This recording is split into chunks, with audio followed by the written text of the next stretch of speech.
In January of 1945, an SS-Obersturmbannführer named Gerhard Kunze sat in a field hospital outside St. Vith and wrote a tactical assessment that his superiors never formally requested. He had commanded a battalion of SS Panzer Grenadiers during the investment of Bastogne. He had led experienced men, veterans of Normandy and the Soviet Union, men who had broken British lines at Villers-Bocage and held against Soviet armor at Tarnopol. He had done everything his training and doctrine told him to do, and he had failed, repeatedly, against a force that by every measurable criterion should have collapsed within 72 hours. The assessment ran to 11 pages. The first sentence read, "The error was not made in the forest. The error was made before the first tank crossed the line of departure, and we spent 3 weeks paying for it." This is not a story about American courage in the abstract. Courage exists on both sides of every serious engagement, and pretending otherwise is a kind of intellectual dishonesty that serious military history cannot afford. This is something more specific.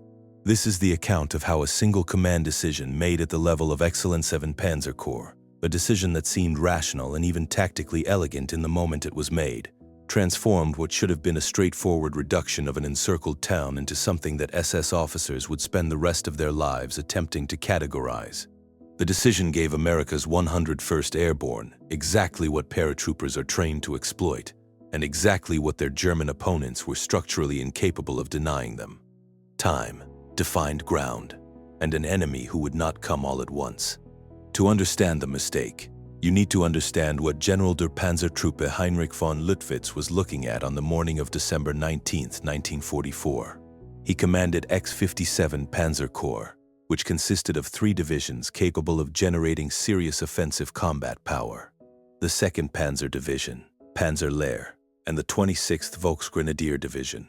Together, these formations represented a force that had every reasonable expectation of taking Bastogne in less than 48 hours, assuming that force was concentrated against a single objective held by troops who had arrived the previous evening with no winter clothing, almost no artillery ammunition, and a perimeter so large it required men who hadn't slept in 2 days to cover positions that should have required twice their number. Von Lüttwitz had a problem that was not of his making but was entirely his to solve. Hitler's operational directive for Wacht am Rhein was explicit. The goal was Antwerp. The goal was not Bastogne. Bastogne was an obstacle, a road junction that controlled 7 major routes through the Ardennes, and the operational plan called for bypassing it if possible, masking it with a holding force if necessary, and keeping the armored spearheads moving northwest toward the Meuse. Speed was the plan's oxygen. Stop moving and the plan died. Von Lüttwitz understood this. Every officer in his corps understood this. And so, on December 19th, he made the decision that Kunze's field hospital assessment would later describe as the foundational error of the entire engagement. He split his force. The 2nd Panzer Division turned northwest, driving for the Meuse crossings as ordered. Panzer Lehr followed, swinging south and west around Bastogne before pushing toward St. Hubert and beyond.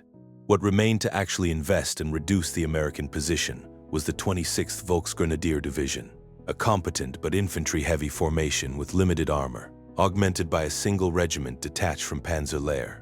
This force was expected to encircle Bastogne, hold the encirclement, and either compel surrender or reduce the garrison through sustained pressure while the armored divisions completed the real work of the offensive. On paper, it was efficient.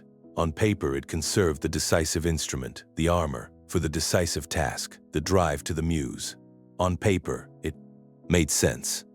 The paper had not anticipated the 101st Airborne. The fundamental miscalculation was doctrinal. German operational planning in December of 1944 still carried within it certain assumptions about how encircled infantry behaved, assumptions built from 4 years of watching encircled formations either surrender or collapse. At Stalingrad, the German 6th Army had surrendered. At Falaise, thousands of German soldiers had broken out in disorder or been captured.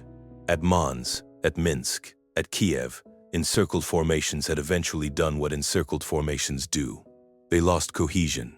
They exhausted their supplies. Their command structure degraded under constant pressure, and they quit. The 26th Volksgrenadier Division's commander, Generalmajor Heinz Kokott, was not contemptuous of American soldiers. He was, however, working from a mental model that had been constructed without reference to American paratroopers specifically, and that distinction would cost him everything. Kokott's initial attacks on December 20th and 21st were probe operations. He was feeling the perimeter, identifying weak points, testing American responses. This was standard German doctrine. You did not commit your reserve until you understood where the enemy's line was thinnest. The probes encountered something that did not fit the standard framework. SS-Obersturmbannführer Dieter Hellmann, commanding a Panzer Grenadier company operating in support of Kokott's eastern flank, wrote in his after-action report, "The Americans do not yield ground under probe conditions. They counterattacked the probe. We sent a patrol of 11 men toward the wood line south of Bastogne. 3 returned. The Americans followed them back for 200 meters. That was not how encircled troops behaved. Encircled troops conserved. They held. They did not spend the men and ammunition required to pursue a patrol 200 meters into the dark." What Hellmann was observing was the operational expression of something the 101st had been building since Camp Toccoa. The philosophy of the American airborne, in its most distilled form, held that the tactical defense was not a passive state. You did not simply occupy a foxhole and wait for the enemy to come to you. You owned your ground. You dominated the space around your position through aggression, through patrols, through the constant psychological communication to the enemy that approaching your line was not a safe or predictable experience. Brigadier General Anthony McAuliffe, commanding the Bastogne garrison, had articulated this to his regimental commanders within hours of establishing the perimeter. Hold everything, give nothing, and make certain the Germans never feel comfortable. Lee on the other side of the wire. His men did not need to be told twice. It was already in them. The encirclement was completed on December 21st. 4 German divisions, counting the elements screening the northern and southern approaches, now surrounded approximately 15,000 American soldiers in a perimeter, roughly 50 kilometers in circumference. The temperature had fallen to -20 degrees Celsius. The forest floor was concrete under the snow. Wounded men who could not be moved quickly enough died of exposure in their stretchers. Medical supplies were critically short. Artillery shells were being rationed by the round. And the Luftwaffe, for 3 consecutive days, had owned the air above Bastogne because the cloud cover that grounded Allied aircraft also grounded German aircraft, except that German artillery did not depend on clear skies. The situation, by every quantitative measure, favored the Germans decisively. And yet Kokott could not break in. The reason was precisely the mistake made 4 days earlier. The 26th Volksgrenadier Division was an infantry formation. It had limited armor. When it pressed the American perimeter at one point, the 101st shifted reserves to that point and held. When it pressed at another point, the same thing happened. A concentrated force, 2 or 3 full divisions attacking simultaneously at multiple points along a 50-kilometer perimeter, might have found the seams, the gaps where support troops rather than combat infantrymen held the line. That was never attempted. The force that von Lüttwitz left behind to reduce Bastogne was not large enough or sufficiently armored to generate that kind of simultaneous, multi-axis pressure. The Americans could always find men to plug the breach, because the breach was never wide enough or numerous enough to overwhelm the garrison's ability to respond. SS-Obersturmbannführer Otto Kunze, whose January 1945 assessment was later recovered by Allied forces and analyzed at the U.S. Army War College, understood this with the clarity that comes from having watched it fail in real time. He wrote that the Corps-level decision to split the armored force had created a situation in which the Americans were asked to hold a perimeter against a siege force that could not generate decisive pressure, which meant the Americans were never asked to make the choice that encircled forces are supposed to face, the choice between fighting and surrendering. They were instead asked only to fight, which, as Kunze wrote with visible frustration, was the one thing these particular Americans seemed to find genuinely preferable to any alternative. The surrender ultimatum of December 22nd must be understood in this context. Von Lüttwitz sent it not from a position of certain victory, but from a position of growing unease. The offensive's armored spearheads were slowing. The 2nd Panzer Division had reached the Meuse but was running out of fuel. Patton's Third Army was moving north with a speed that German intelligence had not predicted. The window for reducing Bastogne quickly was narrowing to nothing, and the garrison showed no signs of deterioration. The ultimatum was a gamble, an attempt to achieve with language what the 26th Volksgrenadier Division had been unable to achieve with infantry assaults and limited armor. McAuliffe's reply, delivered in writing and translated for the German officers who received it as the equivalent of "go to hell," was not bravado. It was the accurate communication of a formation whose psychological state had not been touched by 3 days of siege. General der Panzertruppe Hasso von Manteuffel, commanding 5th Panzer Army, and von Lüttwitz's direct superior, later acknowledged in his post-war memoir that the decision to mask rather than reduce Bastogne had been forced by the operational timetable, but had proven catastrophic in execution. He wrote, "We gave them the one thing that American paratroopers should never be given, a position to defend. They are not made for open maneuver in the way a panzer division is made for open maneuver. They are made to hold ground that other men would abandon. We handed them their ideal conditions and then expressed surprise that they were not abandoning anything. This is the confession of a professional soldier who understood exactly what had gone wrong and could do nothing about it after the fact." The individual accounts that accumulate around the Bastogne perimeter between December 21st and December 26th all carry the same central observation, stated differently by different men in different circumstances. The Americans were not fighting as though survival was their primary concern. SS-Obersturmbannführer Karl Bremer, attached to an assault company that attempted to breach the perimeter at Marvy on December 23rd, wrote in a letter recovered from his body 4 days later that his unit had taken a farmhouse from American defenders after 30 minutes of close combat, and then lost it again within the hour to a counterattack conducted by men who had no obvious source of reserves. He wrote, "They came back across ground where we had just watched them die. I do not know where they came from. I do not know how they decided to come back, but they came back." He was killed on December 27th, 2 days before he could have mailed the letter. There are individual soldiers whose names run through the testimony of the Bastogne defenders the way names always run through accounts of severe combat, men who appear in multiple reports filed by multiple officers because what they did was observed and remembered and recorded by people who needed to understand it. Staff Sergeant Oswald Butler, a squad leader with the 502nd Parachute Infantry Regiment, appears in 3 separate after-action reports filed by different officers after a German assault on the northwestern perimeter on December 24th. Butler's squad held a position that the Germans identified as a gap between 2 stronger positions, which was correct. It was a gap. Butler had 7 men, a light machine gun with limited ammunition, and a bazooka with 2 rounds. The German assault company sent against that gap had more than 60 soldiers. Butler's squad held for 55 minutes. When the adjacent position sent reinforcements, they found Butler still in his original foxhole. 4 of his 7 men were dead or seriously wounded. He had personally accounted for, in the language of the regimental report, enemy casualties sufficient to discourage continued assault along that axis. He had used both bazooka rounds. He had used every machine gun belt. He had used his rifle until the barrel was too hot to hold. He was 19 years old. Generalmajor Kokott's personal diary, portions of which were translated and published in the post-war years, contains an entry for December 24th that military historians have cited repeatedly because of its candor.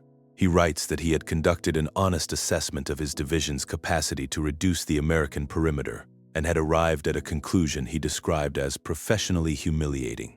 He did not have enough force. The Corps had given him a task that required a different instrument than the one he had been handed, and the Americans across the wire had recognized this before he had fully acknowledged it himself. He writes, "They defend as though they know we cannot break them. I am not certain whether they know this because of intelligence or because they are simply incapable of imagining that they can be broken. Either explanation is, from a tactical standpoint, equally difficult to overcome." The fog lifted on December 23rd. The sky above Bastogne cleared, and the C-47s came in low over the pine forests, dropping supplies by parachute, colored chutes drifting down into the snow while German anti-aircraft fire reached up at them. The resupply did not transform the garrison's material situation overnight. It provided ammunition, some medical supplies, limited food. What it provided in psychological terms was something more significant and more difficult to quantify. It was confirmation that the men inside the perimeter were not forgotten. That confirmation mattered to individual soldiers in the foxholes, but it mattered rather less than the Germans assumed it would, because the men in those foxholes had already demonstrated, through 5 days of sustained combat, that they were not operating primarily on the basis of whether resupply was coming. They were operating on the basis of something else, something that the supply drop did not create and that its absence had not diminished. The air support that arrived with the clearing weather was devastating to German forces that had been moving in daylight without interference for days. P-47. Thunderbolts of the INX Tactical Air Command struck German armor and supply columns with a precision and ferocity that the ground forces inside Bastogne could observe from their positions. Columns of smoke rose from the forest roads east and south of the perimeter. The Germans had exposed themselves during the period of cloud cover, moving reinforcements and supplies along routes they believed were protected by the overcast. The clearing sky turned those routes into killing grounds. SS-Obersturmbannführer Hellmann, whose earlier report had described the American patrol behavior with visible unease, filed a second report on December 24, noting that 2 armored vehicles supporting his company had been destroyed by air attack within 4 hours of the weather improving. He wrote simply, "We have been operating as though we owned the sky. We do not own the sky." The relief column of the 4th Armored Division arrived at Bastogne on the evening of December 26th. The corridor it punched through the German lines was narrow, contested, and held under continuous fire. It was enough. The formal encirclement was broken, but the significance of what happened in those 6 days between December 21st and December 26th was not primarily tactical. Kokott's division had failed to take Bastogne. That was the tactical result. The significance, the thing that SS officers and Wehrmacht staff officers spent months afterward trying to articulate in language that professional military culture could accommodate, was something different. Something that Otto Dintz's captured assessment approached from one direction, and Kunze's field hospital report approached from another, and Kokott's diary approached from a third. The tactical mistake had given the 101st Airborne Division its ideal conditions, and the 101st had done something with those conditions that German military doctrine had not predicted and could not fully explain. They had turned a defensive perimeter into a psychological weapon. Every failed assault, every patrol that did not return, every position that the Germans thought they had taken and then found themselves losing again, every morning that the garrison was still there, still holding, still counterattacking, still sending patrols into the dark, had transmitted a message that no communique and no propaganda could have manufactured. The message was that these men had decided, individually and collectively, that Bastogne was theirs and that this decision was not subject to revision based on circumstances. Dintz called this psychologische Immovabilität, psychological immovability. He spent 4 pages of his assessment trying to determine whether it was a product of training, of selection, of American culture, or of something he could not isolate and name. SS-Obersturmbannführer Kunze's 11-page assessment ended with a passage that his superiors, had they read it in December rather than after the fact, might have found professionally unacceptable. He wrote that the fundamental error had not been the splitting of the armored force, though that was the error that made everything else possible. The fundamental error was the assumption that what was inside the Bastogne perimeter was an infantry formation whose behavior would conform to the predictive models that German operational planning used for infantry formations. He wrote, "They are not infantry in the sense we use the word. They are something the Wehrmacht has not developed a category for, and until we develop that category, we will continue to be surprised by what they do when we believe we have them." The assessment was filed. It was read by 2 staff officers. It was not widely distributed. The war ended 4 months later.